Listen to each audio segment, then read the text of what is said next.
What if I told you that some of the greatest civilizations in human history were not conquered by armies, but erased in a single night by the ocean itself? From prehistoric land bridges that vanished beneath towering waves to powerful empires deleted by tsunamis so violent they reshaped history, these disasters struck without warning and left no survivors to rebuild.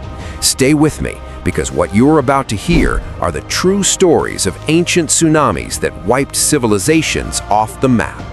At number 1, the Tsurega Slide and the violent submergence of Doggerland stands as one of the most destructive ancient tsunamis ever recorded, a true geological event that permanently deleted an entire human landscape from the map. Approximately 8,200 years ago, a catastrophic collapse of the Norwegian continental shelf triggered what scientists now call the Tsurega Slide, one of the largest submarine landslides in the known history of the North Atlantic. Between 2,400 and 3,500 cubic kilometers of sediment suddenly gave way, carving a massive scar that stretches nearly 1,500 kilometers into the abyssal plain of the Norwegian Sea. This collapse was most likely caused by the destabilization of glacial sediments following Holocene sea level rise, with additional pressure possibly coming from the release of methane clathrates or glacial isostatic adjustment as the Fennoscandian ice sheet retreated. The result was a colossal tsunami that radiated across the entire North Sea basin and slammed directly into Doggerland, a vast low-lying land bridge that once connected Great Britain to continental Europe. During the late Mesolithic era, Doggerland was a thriving wilderness of marshes, river valleys, and dense forests where hunter-gatherer societies lived off deer, wild boar, and freshwater fish. In a single afternoon, the horizon darkened not with storms, but with a towering wall of water, reaching 20 to 30 meters along the Norwegian coast and 5 to 10 meters along the Scottish shoreline and Doggerland plains. The wave raced inland with unimaginable speed, uprooting ancient oak forests, destroying seasonal campsites, and erasing entire communities in the estuarine mudflats, leaving behind only gray sand and broken shells. Along the Norwegian coast, run-up heights reached as much as 30 to 35 meters, while in eastern Scotland, tsunami sediments were carried up to 80 kilometers inland, and the Doggerbank was completely overtopped and inundated.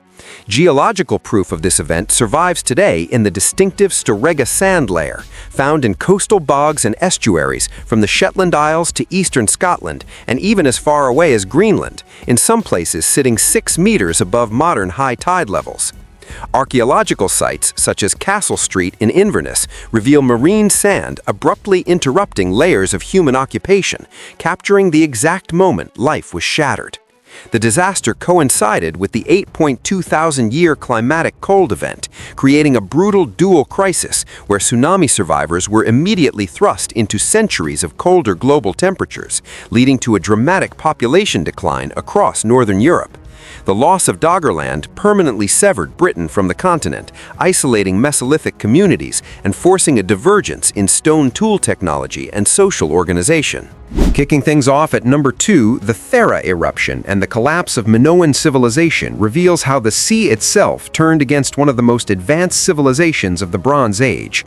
The Minoans of Crete, widely regarded as the first advanced civilization in Europe, reached their height during the mid-2nd millennium before Christ through powerful maritime trade networks and monumental palatial complexes. This dominance was catastrophically disrupted around 1600 before Christ when the Santorini, also known as Thera, volcano erupted in one of the most violent volcanic events in human history. Classified as a volcanic explosivity index 6 or 7 eruption, the event involved the collapse of the volcanic caldera into the Aegean Sea, while massive pyroclastic flows surged into the water and generated a series of devastating tsunamis. The Minoans, famed masters of the sea, whose marine-style pottery and frescoes celebrated their bond with the ocean, were caught completely unprepared when that bond became a weapon. After ominous ashfalls darkened the sky over the Aegean, the sea suddenly withdrew from northern Cretan harbors, exposing reefs and ancient shipwrecks in a terrifying warning sign. Moments later, a wall of water estimated to reach between 12 and 50 feet high struck the coast, obliterating ports, smashing the Minoan fleet into fragments, and surging miles inland to salt, fertile farmland. At Santorini itself, wave heights may have reached up to 100 meters, while northern Crete experienced run-ups between 12 and 28 meters. The tsunami energy traveled astonishing distances, reaching North Africa and pushing sediment more than 300 kilometers up the Nile Delta, while offshore cores near Caesarea in Israel reveal a signature tsunami layer measuring 0.4 to 1 meter thick.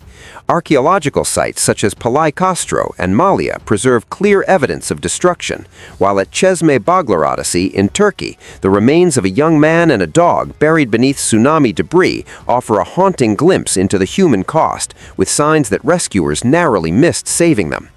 Although scholars debate the precise date of the eruption, with radiocarbon and ice core data pointing to 1627 to 1600 before Christ, and Egyptian chronology suggesting 1500 before Christ, the stratigraphic evidence of tsunami devastation is undeniable.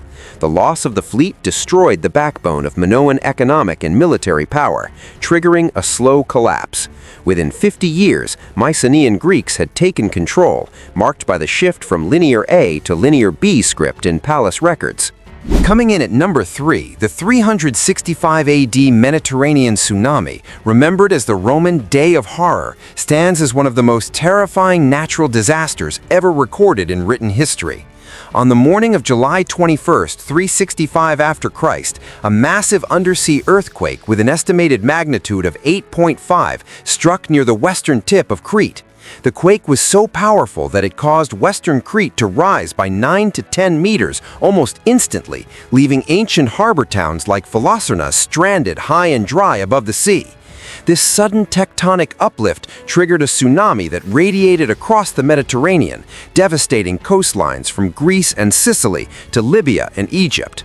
The Roman historian Ammianus Marcellinus described how the earth shook violently and the sea retreated so far that the seabed itself was exposed, drawing curious crowds into dry harbors like Alexandria. As people gathered stranded fish from the mud, the ocean returned as a roaring mountain of water that overwhelmed city walls and hurled massive merchant ships onto rooftops more than 3 kilometers inland.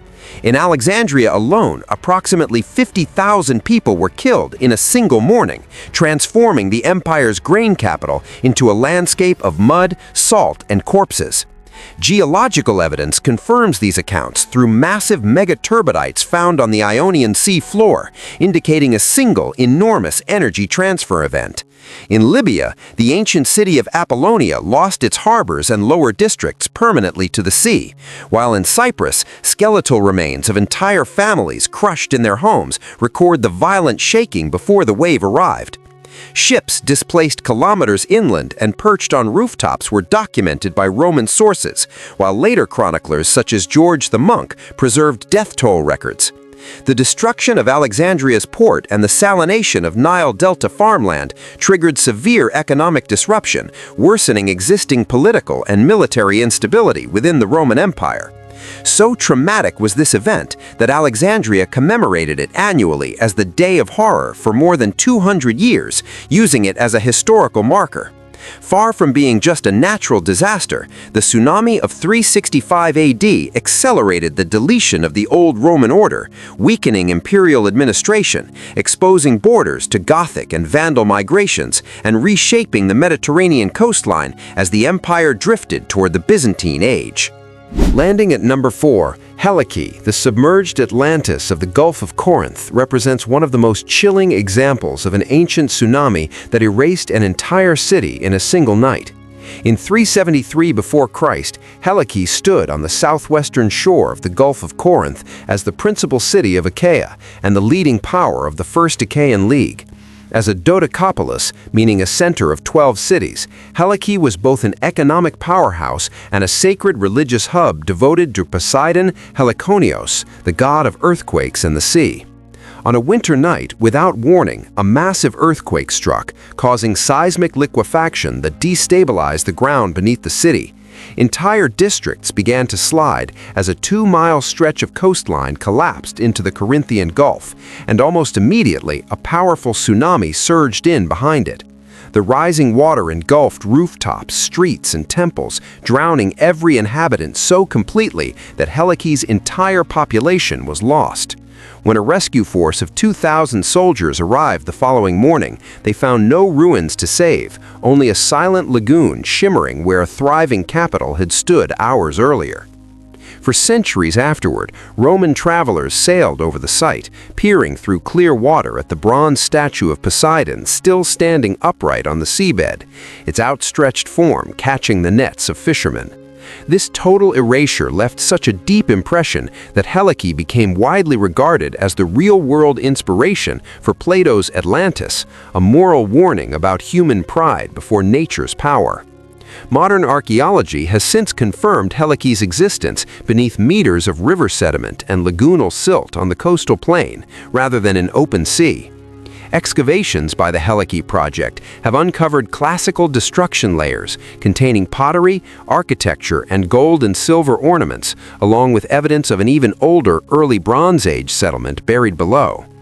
These findings reveal that Helike was repeatedly deleted and resettled across millennia, but never rebuilt after the disaster of 373 before Christ.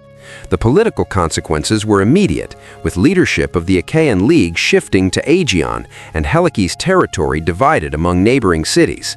Cited by philosophers like Aristotle as proof of seismic danger along coasts, Helike stands as a stark reminder that a single earthquake and tsunami can permanently remove a sovereign power from history.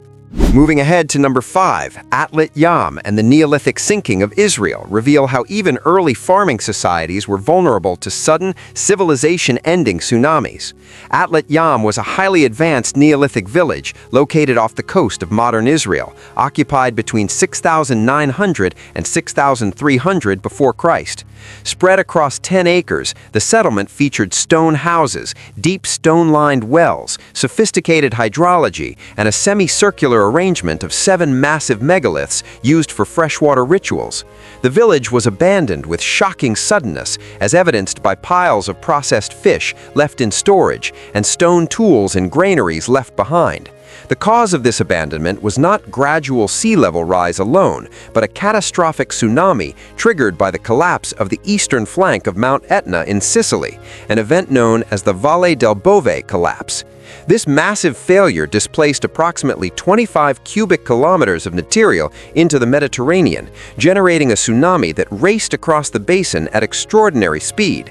When it reached the Levantine coast, the wave may have reached heights of up to 40 meters, overwhelming Atlit Yam in a single devastating strike. Villagers fled instantly, abandoning homes, crops, and even their dead as the sea swallowed the settlement and buried it under marine sediment. For 8,000 years, the megaliths, wells, and stone walls of Atlit Yam lay preserved on the seabed, forming a perfectly sealed time capsule of Neolithic life.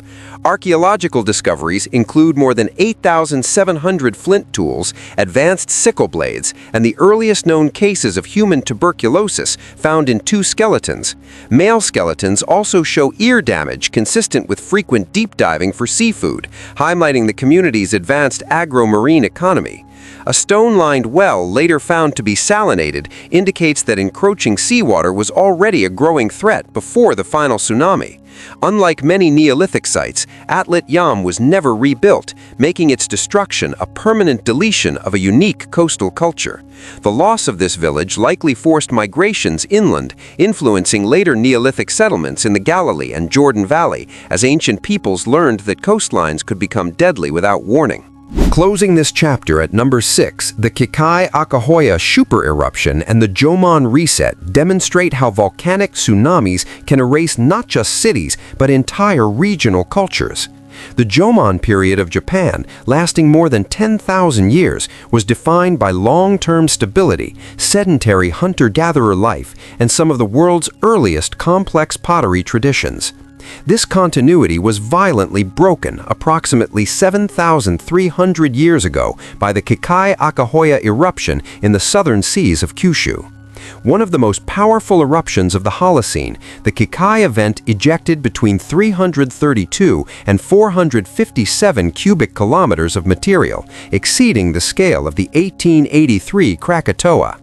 Ash and tephra blanketed more than 2 million square kilometers of Japan and the Korean peninsula, while a massive tsunami struck the coastlines of southern Japan with modeled run-up heights exceeding 10 meters in key bays. Entire coastal Jomon settlements were wiped out, with villages, canoes, and food sources erased almost instantly. In southern Kyushu, the destruction was so complete that fertile landscapes were buried under meters of volcanic glass, rendering the region uninhabitable for hundreds of years. Survivors were forced to flee northward, creating a massive demographic collapse and cultural reset known to archaeologists as the Southern Kyushu deletion. The disappearance of evergreen forests eliminated vital food staples such as acorns, chestnuts, and walnuts, forcing a complete reorganization of subsistence strategies. Archaeological records show an alarming drop in human sites for 500 to 1,000 years following the eruption. When habitation resumed, the Todoroki pottery tradition emerged, reflecting a shift toward marine resource dependence as inland ecosystems slowly recovered. Genetic and cultural evidence suggests that southern Jomon lineages were largely erased, permanently altering the population structure of the Japanese archipelago. Stepping into number 7, the Cascadia megathrust and indigenous erasure reveal a long and haunting cycle of destruction along the Pacific Northwest that unfolded far beyond written history. The Cascadia subduction zone is a 1,000-kilometer fault line stretching from northern California to Vancouver Island, capable of producing magnitude 9.0 earthquakes roughly every 500 years. The most recent rupture occurred on January 26, 1700, unleashing a massive tsunami that devastated the Pacific Northwest coastline and traveled all the way across the ocean to damage coastal Japan. For indigenous nations such as the Yurok, Quileute, Nuchanoth, Maka, and Ho, this catastrophe was preserved not in stone monuments, but in oral traditions describing epic battles between thunderbird and whale. These stories metaphorically record violent ground shaking, the sudden retreat of the sea, and a deadly wall of water returning in darkness. In the Pachana Bay accounts, the earthquake struck in the middle of the night with such force that no one could stand, followed by an unnatural silence as the ocean pulled away. When the water came back, it smashed into the shore, erasing entire villages so completely that only those who had fled to mountaintops survived. Geological evidence confirms these memories through ghost forests of red cedar trees that died instantly when coastal Nan subsided and salt water drowned their roots. Archaeological excavations at sites such as Tse-Wit-Zen show repeated cessations in human activity that align precisely with major seismic events. Beneath ancient hearths, scientists have identified 5 separate layers of tsunami sand, each marking a previous civilizational deletion and rebuild. Stories like the Toloa tale of a boy and girl repopulating the land after a flood are now understood as accurate records of collapse and recovery. For more than 2,700 years, these communities rebuilt again and again, encoding survival knowledge into myth rather than abandoning their homeland. Arriving at number 8, the Atacama megatsunami of 3,800 years before present demonstrates how water can erase life even in the driest desert on Earth. Northern Chile's Atacama Desert, despite being hyper-arid, once supported resilient coastal populations that thrived on marine resources for thousands of years. Around 3,800 years ago, a colossal magnitude 9.5 earthquake ruptured the subduction zone where the Nazca Plate dives beneath South America, matching the largest earthquake ever recorded. The resulting tsunami generated waves between 20 and 40 meters high, slamming into the coast with catastrophic force. These waves hurled house-sized boulders inland, buried shell middens under thick marine sediment, and destroyed stone structures that had anchored coastal life for generations. Archaeological evidence reveals a sudden and prolonged silence as thriving fishing communities vanished almost overnight. Radiocarbon dating of shells and charcoal from sites such as Zapatero confirms abrupt abandonment during this period. Fossilized marine life found far inland and well above sea level records massive coastal uplift caused by the quake. For nearly 1,000 years, the Atacama coastline remained largely uninhabited as survivors migrated deep into the interior, choosing harsh hills over deadly shores. This was not just physical destruction, but a psychological deletion where collective trauma reshaped settlement patterns for centuries. Modeling suggests this event also produced orphan tsunamis elsewhere in the Pacific, with anomalous inland boulders in New Zealand dating to the same era. The Atacama disaster permanently altered population density, social complexity, and the human geography of northern Chile. Breaking through at number 9, the 1394 after Christ Sumatra tsunami and the rise of Aceh show how maritime empires can vanish and be reborn in the wake of oceanic destruction.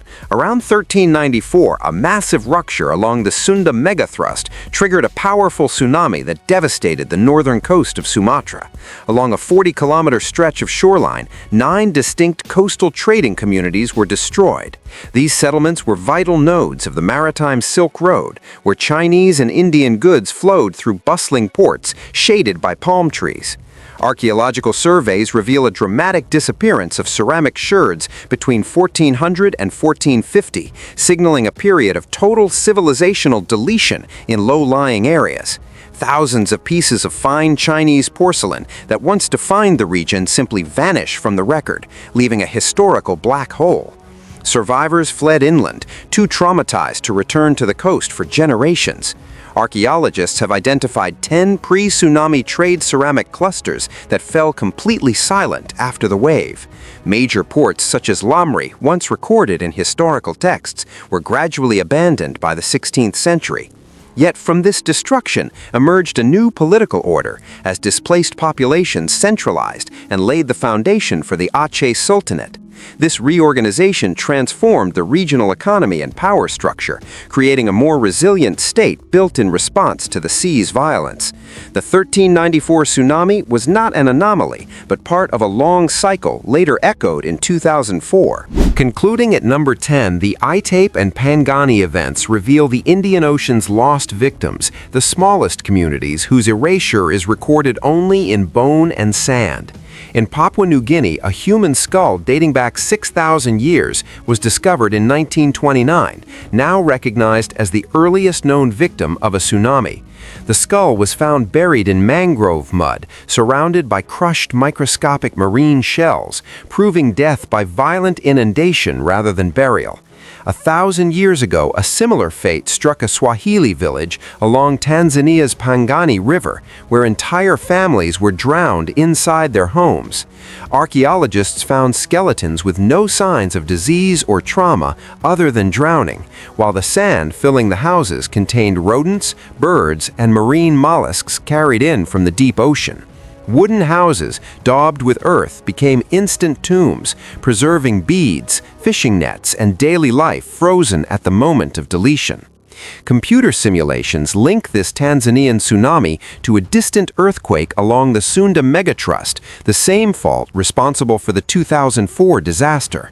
Additional evidence from India, including submerged temples at Mamallapuram and repeated destruction at Kaveripatnam between 500 and 1000 after Christ, reinforces the transoceanic reach of these events. These micro-deletions show that civilization-ending tsunamis do not discriminate between empires and villages. Together, these ancient disasters reveal a 10,000-year record of ocean-driven civilizational resets where humanity was forced to adapt, migrate, and reorganize after sudden erasure. The stories you have just heard are reminders that history is not only shaped by kings and wars, but by the raw power of the earth itself. Beneath our coastlines lie the erased chapters of civilizations that never saw the wave coming. If this journey into the deleted past made you think, share your thoughts in the comments below. Do not forget to like, subscribe for more fascinating history content, and thanks for watching.